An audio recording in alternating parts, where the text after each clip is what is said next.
సింగరేణి సమరానికి సర్వం సిద్ధమైంది. సాధారణ ఎన్నికలను తలపించేలా ముమ్మరంగా ప్రచారం నిర్వహించిన నేతల భవితవ్యం తేలేందుకు సమయం ఆసన్నమైంది. మరికొన్ని గంటల్లో తమ అమూల్యమైన ఓటు హక్కును వినియోగించుకునేందుకు సింగరేణి కార్మికులు సిద్ధమయ్యారు.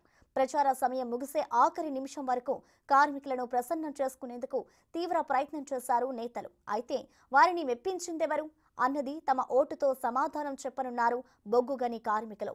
7వసారి జరుగుతున్న గుర్తింపు సంఘం ఎన్నికలలో మొత్తం 13 యూనియన్లు పోటీ పడుతున్నాయి.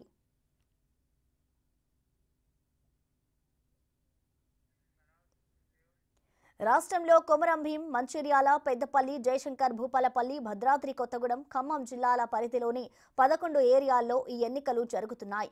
మొత్తం 39,748 మంది కార్మికులు ఓటు హక్కు వినియోగించుకోనున్నారు. సింగరేణి వ్యాప్తంగా 84 పోలింగ్ కేంద్రాలు ఏర్పాటు చేయగా 11 చోట్ల కౌంటింగ్ కేంద్రాలను ఏర్పాటు చేశారు. ఉదయం 7 గంటల నుంచి సాయంత్రం 5 గంటల వరకు పోలింగ్ జరగనుండగా 7 గంటల తర్వాత కౌంటింగ్ ప్రక్రియ ప్రారంభం కానుంది.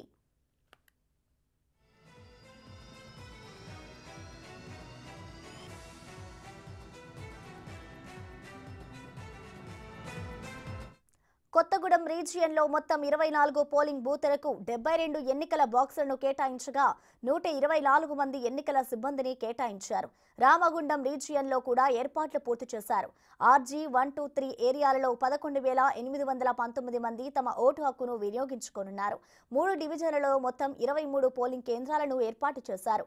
RG 1 సింగరేణి కమ్యూనిటీ హాల్లో ఓట్ల లెక్కింపు జరగనుంది.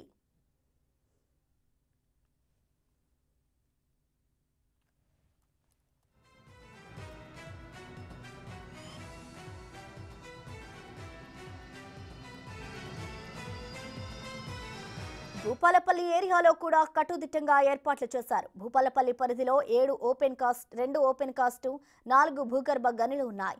ఈ రీజియన్లో మొత్తం 5,421 మంది కార్మికులు తమ ఓటు హక్కు వినియోగించుకోనున్నారు. ఈ ఏరియాలో మొత్తం 9 పోలింగ్ కేంద్రాలను ఏర్పాటు చేశారు.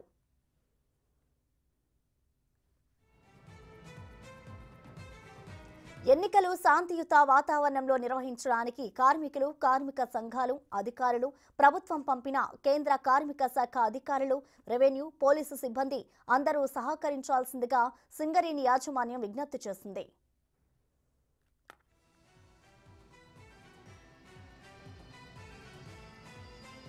కోల్ బెల్ట్ ఏరియాలో ఇటీవలి అసెంబ్లీ ఎన్నికల్లో వార్ వన్ సైడ్ చేసింది కాంగ్రెస్.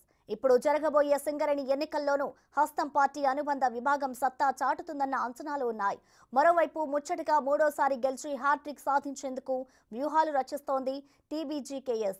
రాష్ట్రంలో కొత్తగా అధికారంలోకి వచ్చిన కాంగ్రెస్ అనుబంధ సంస్థ INTUC కూడా ఈ ఎన్నికల్లో గెలిచి తమ సత్తా చాటాలని ఉవ్విళ్లూరుతోంది. సింగరేణి ఎన్నికల్లోనూ కాంగ్రెస్, CPI అనుబంధ కార్మిక సంఘాలు కలిసి పోటీ చేయాలనుకున్న పొత్తుల చర్చలు విఫలం కావడంతో వేర్వేరుగా బరిలోకి దిగుతున్నాయి. దీంతో అతిపెద్ద యూనియన్గా ఉన్న AITUC, INTUC మధ్య ప్రధాన పోటీ నెలకొంది.